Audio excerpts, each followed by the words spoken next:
October 20వ తేదీ సోమవారం రోజున ఉదయాత్పూర్వం నరక చతుర్దశి. అక్టోబర్ 20వ తేదీ సోమవారం రోజున ఉదయాత్పూర్వం నరక చతుర్దశి. ఉదయాత్పూర్వము 5:15 నుండి తెల్లవారుజాము వరకు మంగళహారతులు చూపవలెను. నీళ్లలో గంగామాత ఉంటుంది, నూనెలో లక్ష్మీదేవి ఉంటుంది. అలక్ష్మీ పరిహారం కొరకై అఖండ లక్ష్మీ అనుగ్రహము కావటానికై, అఖండ లక్ష్మీ అనుగ్రహం పొందటానికై ఆ నరక చతుర్దశి అక్టోబర్ 20వ తేదీ సోమవారం రోజున ఉదయాత్పూర్వము 5:15 నుండి నరక చతుర్దశి పర్వదినమును పురస్కరించుకొని మంగళహారతులు చూపవలెను. ఈ మంగళహారతులు చూపవలననేటువంటి ప్రాధాన్యత ఏమిటి అంటే, ఆ గంగ నీళ్ల లోపట గంగామాత ఉంటుంది, నూనె లోపట లక్ష్మీదేవి ఉంటుంది. ఆ అలక్ష్మీ పరిహారం కొరకై అలక్ష్మీ పరిహారమైపోయి అఖండ లక్ష్మీ అనుగ్రహం పొందాలి ప్రతి మానవుడు. కనుక మంగళహారతులు చూపించుకొని ఆడపడుచులు తోబుట్టువుల చేత ఉండబడేటువంటి ఆ బంధువర్గము చేత హారతులు చూపించుకొని శిరస్సుకు తైలాభ్యంగనము, ఆ నెత్తికి తలపైన నూనెను రాయటంతో అలక్ష్మీ పరిహారం అవుతుంది. వెంటనే తైలాభ్యంగన స్నానము అంటే అభ్యంగన మంగళ స్నానమును చేయటము అత్యంత శుభకరము. ఇది నరక చతుర్దశి పర్వదినము యొక్క ప్రాధాన్యత.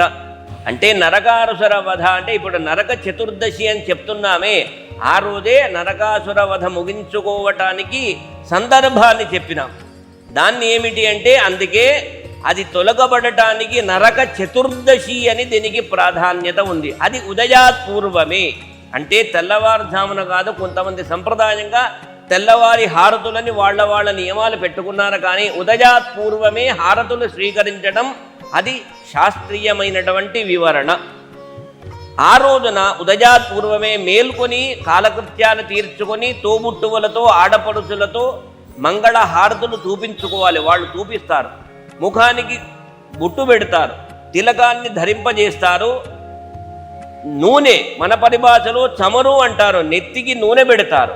దీనిలో విశిష్టత ఏమిటి అంటే, ముందుగా మనం తెలుసుకున్నాం, గంగామాత లోపట నీళ్ల లోపట గంగ ఉంటుంది, నూనె లోపట లక్ష్మీదేవి ఉంటుంది. అలక్ష్మీ పరిహారం. అలక్ష్మీ పరిహారం అంటే మనకు ఉండబడేటువంటి దారిద్ర్య బాధలు, దుఃఖ బాధలన్నీ లక్ష్మీ అనుగ్రహం పొందటానికి ఆ నూనెను రాచిన తర్వాత వెంటనే శుభమంగళ స్నానం, దానినే తైలాభ్యంగన స్నానము అంటారు. పండగ పర్వదినాలలో సూర్యోదయం తర్వాత చేయకూడదు. అంటే బాగా పొద్దెక్కిన తర్వాత పండగ పర్వదినాలలో చేయకూడదు. పండగ పర్వదినాలలో ఉగాది అనుకోండి, విజయదశమి అనుకోండి, దసరా పండుగ అనుకోండి, ముఖ్యంగా ఇప్పుడు మనం చెప్పుకోనేటువంటిది దీపావళి పర్వదినం అక్టోబర్ 20వ తేదీ సోమవారం ఉదయాత్పూర్వం 5:15 హారతులు చూపించుకోవాలి, తైలాభ్యంగన స్నానమును చేయాలి. దాని వలన అలక్ష్మీ పరిహారం అవుతుంది, అఖండ లక్ష్మీ అనుగ్రహం మనకు కలుగుతుంది. ఇది శాస్త్రీయమైన వివరణ.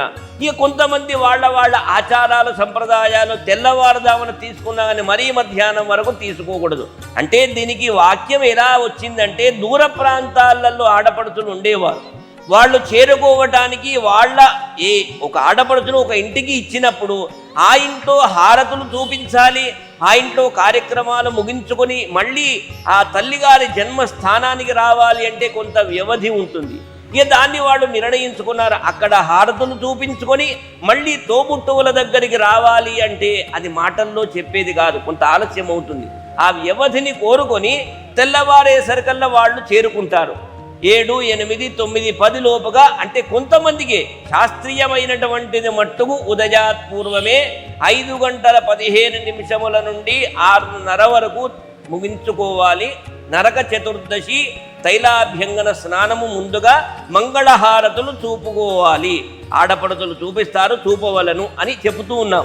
ఇది సంప్రదాయం.